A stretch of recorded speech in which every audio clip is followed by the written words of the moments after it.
എന്തായി മോനെ? അവൾ എന്തു പറഞ്ഞു? ഞാൻ അവളുടെ അടുത്തേക്ക് പോകാൻ തുടങ്ങുമായിരുന്നു. ഞാൻ വിളിച്ചു കൊണ്ടുവരാം അവളെ. അല്ലെങ്കിൽ നമുക്ക് എല്ലാവർക്കും കൂടി പോവാം. ഞങ്ങൾ ചെന്നിട്ടും സ്നേഹ ധനുഷിനൊപ്പം പോയച്ച. ഞങ്ങൾ പറഞ്ഞൊന്നും അവള് കേട്ടില്ല. അവള് വലിയ വാശിയില്ല. നമ്മള് അങ്ങോട്ട് പോവാതിരിക്കുന്ന നല്ലത്. അതെ അച്ഛാ, ഞങ്ങളുടെ കൺമുന്നിൽ വെച്ചാണ് അവൻ അവളുടെ കഴുത്തിൽ താലി കെട്ടിയത്. ഞങ്ങൾക്ക് തടയാൻ കഴിഞ്ഞില്ലെന്ന് മാത്രമല്ല, അവളുടെ സംസാരം ഞങ്ങളെ വല്ലാതെ വേദനിപ്പിക്കുകയും ചെയ്തു. ഇനി അച്ഛനും കൂടി അവളുടെ അടുത്ത് പോയി നാണം കിടണ്ട. അപ്പോ ഞാൻ നേരിട്ട് പോയി വിളിച്ചാലും ഇനി അവൾ വരില്ലെന്നാണോ നിങ്ങൾ പറയുന്നത്? അച്ഛാ, ധനുഷും സ്നേഹയും ഇപ്പൊ ഭാര്യ ഭർത്താക്കന്മാരാ. നിയമപരമായി അവർ വിവാഹം ചെയ്തു കഴിഞ്ഞു. ഇനിയും അവരെ പിരിക്കാൻ നോക്കുന്നത് ഏത് രീതിയിലും തെറ്റാണ്. പോലീസ് പ്രൊട്ടക്ഷനും നിയമമൊക്കെ അവന്റെ കൂടെ നിൽക്കും അച്ഛാ.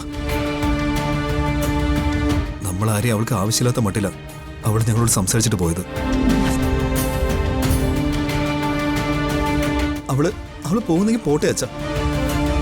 നമ്മളെ വേണ്ടാത്തവരെ മനസ്സിലാക്കാത്തവരെ നമുക്കെന്തിനാ? അവള് അവന്റെ ഒപ്പം പോയി ജീവിക്കട്ടെ.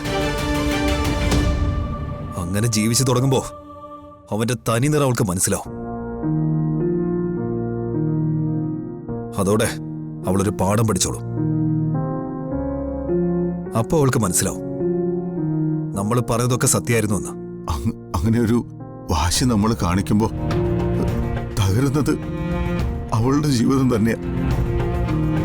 അവൻ ആരെന്നും അവന്റെ സ്വഭാവം എന്താണെന്നും അവൾ മനസ്സിലാക്കി കഴിയുമ്പോഴേക്കും അവളുടെ ജീവിതം അവളുടെ കയ്യിൽ നിന്ന് നഷ്ടപ്പെട്ടിട്ടുണ്ടാവും. അച്ഛാ, പിന്നെ അവളെ പഴയ ജീവിതത്തിലേക്ക് കൊണ്ടുവരിക എന്നുള്ളത് ബുദ്ധിമുട്ടായിരിക്കും. അതാ ഞാൻ അവളെ വിളിച്ചു കൊണ്ടുവരാന്ന് കരുതിയത്. അച്ഛന്റെ വിഷമം എനിക്ക് മനസ്സിലാവും. എത്ര സ്നേഹിച്ചാലും മനസ്സിലാക്കാത്ത ചിലരില്ലേ അച്ഛ നമ്മുടെ ചുറ്റിലും. അവളും അങ്ങനെ ഒരാളാണെന്ന് കരുതിയാൽ മതി. സന്ദീപ് പറഞ്ഞ പോലെ അവളുടെ ജീവിതത്തിൽ നമുക്കൊരു സ്ഥാനം അവൾ തന്നിട്ടില്ലേ? അവളെ വളർത്തിയതും സ്നേഹിച്ചതും ഒക്കെ നമ്മുടെ കടമ മാത്രമായിരുന്നു. ആ കടമ പക്ഷെ നമ്മൾ നന്നായിട്ട് നിറവേറ്റി. ആ സംതൃപ്തിയിൽ ഇനി അങ്ങോട്ട് ജീവിക്കാനേ നമുക്ക് കഴിയൂ. അതോർത്ത് ആശ്വസിക്കാനേ കഴിയൂ. ഇന്നു മുതൽ അച്ഛന് 3 ആൺമക്കളേ ഉള്ളൂ. ഉണ്ടായിരുന്നൊരു മോള് മരിച്ചുപോയെന്ന് കരുതിയാൽ മതി.